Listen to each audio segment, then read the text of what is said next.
শোনো, আমরা বৌমা না, আমরা বোমা। আমরা আমাদের বরের মুখের উপর ওদেরই মার নামের বদনাম করার দম রাখি। এই, তোমার মা নিজেকে কি ভাবে? তোমার মা একটা দজ্জাল মহিলা। আমার শাশুড়ি মাঝে মাঝেই আমাকে শোনায় আমার ছেলের জন্য তো দূর দূর থেকে সম্বন্ধ আসতো। হ্যাঁ, তা তো আসবেই। আশেপাশের লোকরা তো আপনার স্বভাব চরিত্র সম্পর্কে জানতোই, তাই সাহস পেত না আপনার ঘরে বউ হয়ে আসার। তাই দূর দূর থেকেই সম্বন্ধ আসতো। ননদ হচ্ছে ডিরেক্টর আর শাশুড়ি হচ্ছে অ্যাক্টর।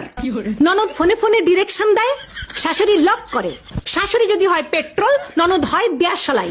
তবে ঢোল তবলাবাদক স্বামী হয়। যার কথাই শুনবেন ফাঁসবেন তো ওই মালটাই। প্রত্যেকটা শাশুড়ি বলবে, ওম্মা এটাও শিখে আসো নাই, ওম্মা তোমার মা এটাও শেখায় নাই। শোনেন, ওটা আমার বাপের বাড়ি, কোনো স্কুল না। আবার শিখে ফেলে দিলে এটাও বলবে, আমরা তো এরকম করি না, আমাদের তো এরকম হয় না, এটা রান্না হয়েছে, এই ছিরি এটাও পারো না।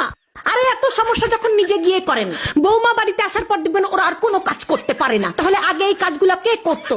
আমি বুঝি না, উনি শাশুড়ি নাকি স্কুলের প্রিন্সিপাল? সবসময় পারমিশন নিতে হবে। May I go to market, may I go to বাপের বাড়ি, ডাব্বে মে ডাব্বা, ডাব্বে মে আলু। সব শাশুড়ি গুলাই হয় এক নম্বরের চালু। এরা সবাই ধোয়া তুলসী পাতা, শুধু আমি বিছুটি পাতা। তাই আমাকে দেখলেই ওদের খালি চুলকায়। আমি তো বাড়ির বউ, আমি খাবার কেন হজম করব? আমি তো শাশুড়ির টেরা কথা হজম করব। আমার শাশুড়ির চোখের প্রবলেম আছে, আমার ভালো দেখতেই পারে না। কানেও প্রবলেম, আমার প্রশংসা শুনতেই পারে না। পেটেও প্রবলেম আছে, আমার খুশি হজমই করতে পারে না। বিয়ের আগে মনে হতো শাশুড়ি কি ভালো, ওই যে বললাম মনে হতো।